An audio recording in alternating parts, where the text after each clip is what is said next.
योगिनी एकादशी व्रत कथा। धर्मराज युधिष्ठिर ने भगवान श्री कृष्ण से कहा, हे त्रिलोकीनाथ, मैंने ज्येष्ठ माह के शुक्ल पक्ष की निर्जला एकादशी की कथा सुनी। अब आप कृपा करके आषाढ़ माह के कृष्ण पक्ष की एकादशी की कथा सुनाइए। इस एकादशी का नाम तथा महात्म्य क्या है, सो अब मुझे विस्तार पूर्वक बताएं। श्री कृष्ण ने कहा कि हे पांडुपुत्र, आषाढ़ माह के कृष्ण पक्ष की एकादशी का नाम योगिनी एकादशी है। इसके व्रत से सभी पाप नष्ट हो जाते हैं। यह व्रत इस लोक में भोग तथा परलोक में मुक्ति देने वाला है। यह एकादशी तीनों लोकों में प्रसिद्ध है। इसके व्रत से सभी पाप नष्ट हो जाते हैं।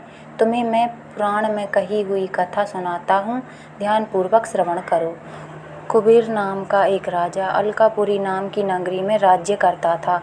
वह बड़े ही नेमी धर्मी राजा था और भगवान शिव का उपासक था। आंधी आए, तूफान आए, कोई भी बाधा उन्हें भगवान शिव की पूजा करने से नहीं रोक सकती थी। भगवान शिव के पूजन के लिए उनके लिए हेम नामक एक माली फूलों की व्यवस्था करता था। वह हर रोज पूजा से पहले राजा कुबेर को फूल देकर जाया करता था। हेममाली अपनी पत्नी विशालाक्षी से बहुत प्रेम करता था। वह बहुत सुंदर स्त्री थी।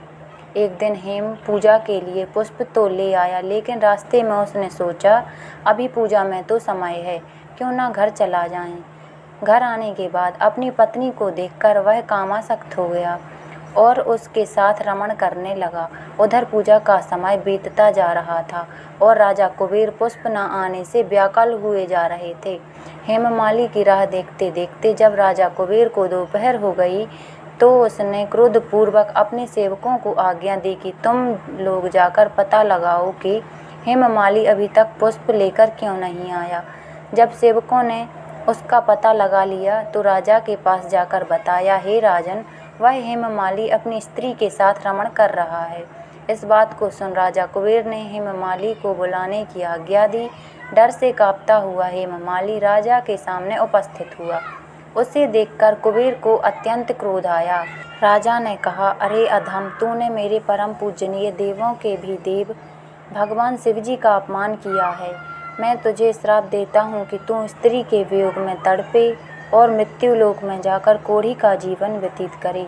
कुबेर के श्राप से वह तत्क्षण स्वर्ग से पृथ्वी पर आ गिरा और कोढ़ी हो गया। उसकी स्त्री भी उससे बिछड़ गई। मृत्युलोक में आकर उसने अनेक भयंकर कष्ट भोगे, किंतु भगवान शिव की कृपा से उसकी बुद्धि मलिन न हुई और उसने पूर्व जन्म की भी सुध रही। अनेक कष्टों को भोगता हुआ तथा अपने पूर्व जन्म के कुकर्मों को याद करता हुआ वह हिमालय पर्वत की तरफ चला पड़ा। एक दिन घूमते घूमते मार्कंडेय ऋषि के आश्रम में पहुंच गया। वह ऋषि अत्यंत वृद्ध तपस्वी थे। वह दूसरे ब्रह्मा के समान प्रतीत हो रहे थे। उनका वह आश्रम ब्रह्मा की सभा के समान शोभा दे रहा था। ऋषि को देखकर हेममाली वहां गया। उन्हें प्रणाम करके उनके चरणों में गिर पड़ा। महर्षि के पूछने पर अपनी व्यथा से उन्हें अवगत कराया। मार्कंडेय ऋषि ने कहा, तुमने मेरे सम्मुख सत्य वचन कहे हैं, इसलिए मैं तुम्हें एक उपाय बताता हूँ। आषाढ़ मास के कृष्ण पक्ष को योगिनी एकादशी होती है। उसका विधि पूर्वक व्रत यदि तुम करोगे तो तुम्हारे सारे पाप नष्ट हो जाएंगे। महर्षि के वचन सुन हेममाली ने ऋषि को साष्टांग प्रणाम किया और उनके बताए अनुसार योगिनी एकादशी का व्रत किया। इस प्रकार उसे अपने श्राप से छुटकारा मिला और वह फिर से अपने वास्तविक रूप में आकर अपनी पत्नी के साथ सुख से रहने लगा। भगवान श्री कृष्ण ने कहा कि हे राजन, इस योगिनी एकादशी की कथा का फल 88,000 ब्राह्मणों को भोजन कराने के बराबर है। इसके व्रत से सभी पाप नष्ट हो जाते हैं और अंत में मोक्ष प्राप्त करके प्राणी स्वर्ग का अधिकारी बनता है।